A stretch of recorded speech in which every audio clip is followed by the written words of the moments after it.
Assalamualaikum warahmatullahi wabarakatuh. Nama saya Kurul Aini dari kelas 10 IP 1.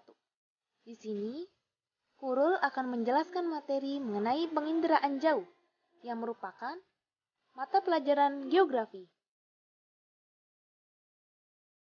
Pembelajaran akan dimulai dengan menjelaskan definisi. Apa definisi penginderaan jauh? Penginderaan jauh atau disingkat inderaja adalah pengukuran atau akuisisi data dari sebuah objek atau fenomena oleh sebuah alat yang tidak secara fisik melakukan kontak dengan objek tersebut, atau pengukuran atau akuisisi data dari sebuah objek atau fenomena oleh sebuah alat dari jarak jauh, misalnya dari pesawat, pesawat luar angkasa, satelit, kapal, atau alat lain. Definisi menurut para ahli. Menurut Avery, pada tahun 1985, penginderaan jauh merupakan upaya untuk memperoleh, menunjukkan atau mengidentifikasi dan menganalisis objek dengan sensor pada posisi pengamatan daerah kajian. Yang kedua, menurut Landgren, pada tahun 1985, penginderaan jauh yaitu berbagai teknik yang dikembangkan untuk perolehan dan analisis informasi tentang bumi. Yang ketiga, menurut Curam, pada tahun 1985, penginderaan jauh yaitu penggunaan sensor radiasi elektromagnetik untuk merekam gambar lingkungan bumi yang dapat diinterpretasikan sehingga menghasilkan informasi yang berguna. Lalu, komponen-komponen penginderaan jauh.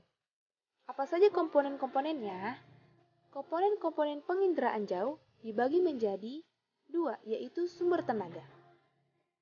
Sumber tenaga dalam proses inderaja terdiri atas sistem pasif, waktu penyinaran, dan bentuk permukaan bumi.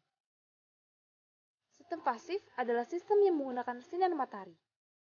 Sistem aktif adalah sistem yang menggunakan tenaga buatan seperti gelombang mikro. Jumlah tenaga yang diterima oleh objek di setiap tempat berbeda-beda. Hal ini dipengaruhi oleh beberapa faktor, antara lain waktu penyinaran dan bentuk permukaan bumi, yaitu atmosfer. Lapisan udara yang terdiri atas berbagai jenis gas seperti O2, CO2, nitrogen, hidrogen, dan helium. Molekul-molekul gas yang terdapat di dalam atmosfer tersebut dapat menyerap, memantulkan, dan melewatkan radiasi elektromagnetik. Di dalam inderaja terdapat istilah jendela atmosfer, yaitu bagian spektrum elektromagnetik yang dapat mencapai bumi. Keadaan di atmosfer dapat menjadi penghalang pancaran sumber tenaga yang mencapai ke permukaan bumi. Kondisi cuaca yang berawan menyebabkan sumber tenaga tidak dapat mencapai permukaan bumi. Yang ketiga, ada interaksi antara tenaga dan objek.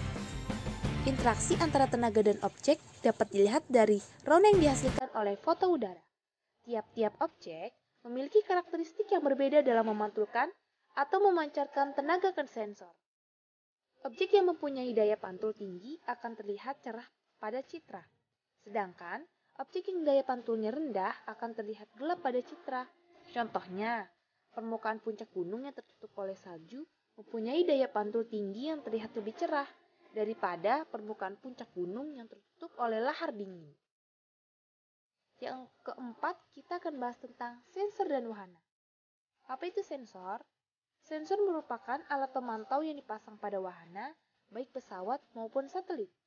Sensor dapat dibedakan menjadi dua. Yang pertama ada sensor fotografik dan sensor elektronik. Sensor fotografik adalah merekam objek melalui proses kimiawi. Sensor ini menghasilkan foto. Sensor yang dipasang pada pesawat menghasilkan citra foto atau foto udara. Sensor yang dipasang pada satelit menghasilkan citra satelit atau foto satelit. Yang kedua ada sensor elektronik. Bekerja secara elektrik dalam bentuk sinyal.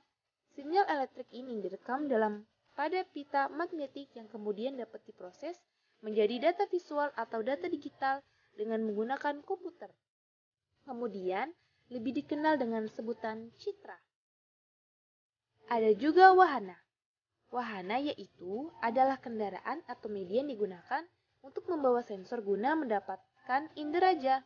Berdasarkan ketinggian, persedaran, dan tempat pemantauannya di angkasa, wahana dapat dibedakan menjadi 3 kelompok, yaitu sampai menengah yang ketinggian peredarannya antara 1000 sampai 9000 meter di atas permukaan bumi pesawat terbang rendah. Yang kedua, ada pesawat terbang tinggi, yaitu pesawat yang ketinggian peredarannya lebih dari 18.000 meter di atas permukaan bumi.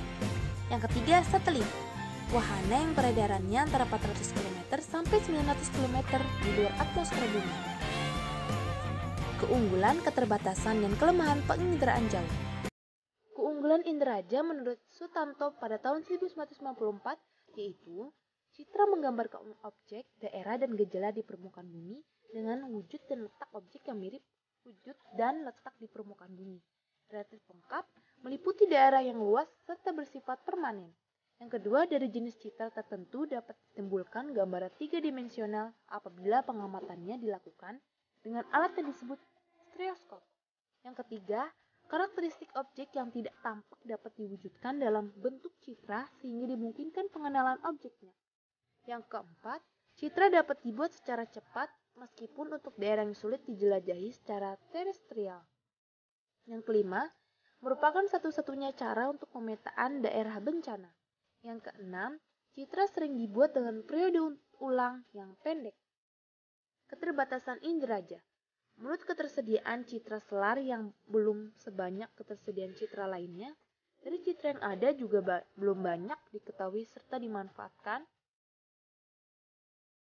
Di samping itu juga harganya yang relatif mahal dari pengadaan citra lainnya. Kelemahan inderaja. Walaupun mempunyai banyak kelebihan, penginderaan jauh juga memiliki kelemahan. Antara lain, orang yang menggunakan harus memiliki keahlian khusus, peralatan yang digunakan mahal, sulit untuk memperoleh citra foto ataupun citra non-foto. Manfaat penginderaan jauh. Manfaat penginderaan jauh di bidang kelautan yaitu pengamatan sifat fisik air laut, pengamatan pasang surut air laut dan gelombang laut, pemetaan perubahan pantai, abrasi, sedimentasi, dan lain-lain. Di bidang hidrologi, yaitu pemanfaatan daerah aliran sungai dan konservasi sungai, pemetaan sungai dan studi desedimentasi sungai, pemanfaatan luas daerah dan intensitas banjir. Manfaat di bidang geologi, penginderaan jauh yaitu menentukan struktur geologi dan semacamnya, pemantauan daerah bencana atau gempa, kebakaran, dan pemantauan debu vulkanik. Yang ketiga, pemantauan distribusi sumber daya alam. Yang keempat, pemantauan pencemaran laut dan lapisan minyak di laut.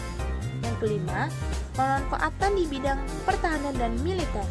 Yang keenam, pemantauan permukaan di samping pemotretan dengan pesawat terbang dan aplikasi sistem informasi geografi. Manfaat di bidang meteorologi dan klimatologi yaitu membantu analisis cuaca dengan menentukan daerah tekanan rendah dan daerah bertekanan tinggi, daerah hujan, dan badai siklon. Yang kedua, mengetahui sistem atau pola angin permukaan. Yang ketiga, permodelan meteorologi dan data klimatologi. Yang keempat, untuk pengamatan iklim suatu daerah melalui pengamatan tingkat kewarnaan dan kandungan air di udara. Manfaat penginderaan jauh di bidang oseanografi ialah di bidang oseanografi yaitu pengamatan sifat fisik air seperti suhu, warna, kadar garam, dan arus laut. Yang kedua, pengamatan pasang surut dengan gelombang laut atau tinggi, frekuensi, dan arah. Yang ketiga, mencari distribusi suhu permukaan. Yang keempat, studi perubahan pasir pantai akibat erosi dan sedimentasi. Materi mengenai penginderaan jauh telah selesai. Semoga pembahasan ini bermanfaat bagi kalian semua. Terima kasih. Wassalamualaikum warahmatullahi wabarakatuh.